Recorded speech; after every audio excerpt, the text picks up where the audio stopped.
સરકારે NFSA હેઠળ CBDC માટે યોજનાનો અમલ કરવા માટે વેપારીઓને જણાવ્યું છે. હવે આ મુદ્દાને લઈને વેપારીઓ વચ્ચે વિવાદ સર્જાયો છે. વેપારીઓ આક્ષેપ કરી રહ્યા છે કે વધારાનું વળતર ચૂકવવાનું જણાવ્યા વગર જ અમને વધારાની કામગીરી સોંપી દેવામાં આવી છે. સત્ય શું છે પછીની વસ્તુ છે, પરંતુ આ નિર્ણયથી વેપારીઓ નારાજ છે, કેમ કે આ તો નેતાજીનું અગડમ બગડમ છે.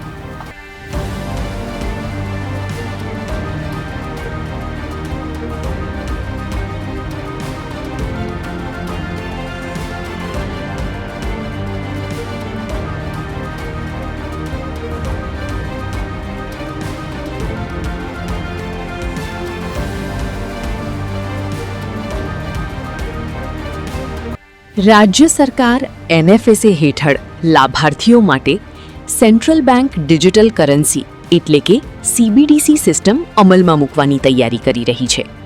આ કામગીરી માટે પંજાબ નેશનલ બેંક સાથે સંકલન કરવામાં આવ્યું છે અને ગ્રામ્ય કક્ષાએ લાભાર્થીઓને ઓનબોર્ડિંગ કરવા માટે VCE એટલે કે બિઝનેસ કોરેસ્પોન્ડન્ટની જવાબદારી સોંપવામાં આવી છે.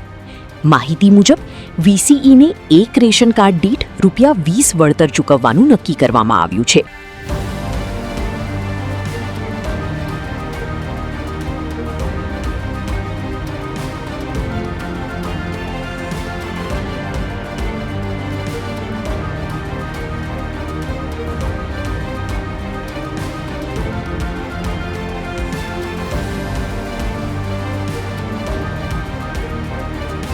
બીજી તરફ રેશનિંગ દુકાનદારોનો આક્ષેપ છે કે તેમને પણ આ કામગીરી માટે દબાણ કરવામાં આવી રહ્યું છે, પરંતુ એ બદલ કોઈ વળતર નક્કી કરવામાં આવ્યું નથી. આ મુદ્દે રાજ્યભરના રેશનિંગ દુકાનદારોમાં અસંતોષ જોવા મળી રહ્યો છે અને વિવિધ જિલ્લા એસોસિએશનો દ્વારા સરકાર સામે વિરોધ વ્યક્ત કરવામાં આવી રહ્યો છે. રાજ્યભરમાં આશરે 17,000 જેટલી રેશનિંગ દુકાનોના સંચાલકો આગામી દિવસોમાં ઉગ્ર રજૂઆત કરવાની તૈયારીમાં હોવાનું પણ જાણવા મળી રહ્યું છે.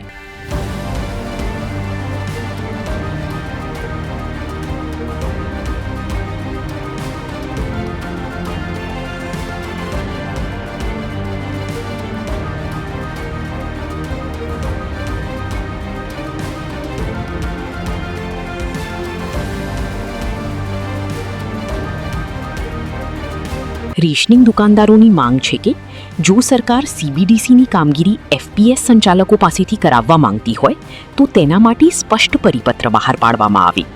સાથે જ VCEને મળતા વળતરની જેમ FPS સંચાલકોને પણ કામગીરીનું વળતર ચૂકવવામાં આવે. દુકાનદારોનો આક્ષેપ છે કે સરકારી પરિપત્રમાં સ્પષ્ટ ઉલ્લેખ ન હોવા છતાં સ્થાનિક પુરવઠા વિભાગ દ્વારા WhatsApp ગ્રુપ અને મૌખિક સૂચનાઓ મારફતે દબાણ કરવામાં આવી રહ્યું છે.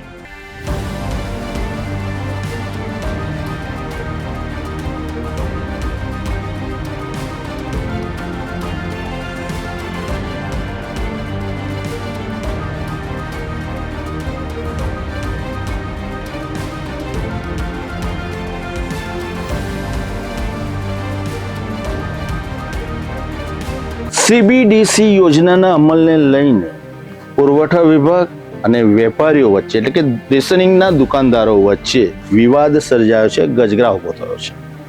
વેપારીઓ વિરોધ કરી રહ્યા છે. સ્થાનિક સ્વરાજની ચૂંટણી પતી ગઈ ત્યારબાદ CBDCના અમલની વાત આવી છે, પરંતુ કઈ ને કઈ જગ્યા પર નારાજગી જોવા મળી રહી છે. વિરોધનો સૂર ઉભો થઈ રહ્યો છે, કેમ કે ચૂંટણી પત્યા બાદ આ તો નેતાજીનો અગડમ બગડમ છે.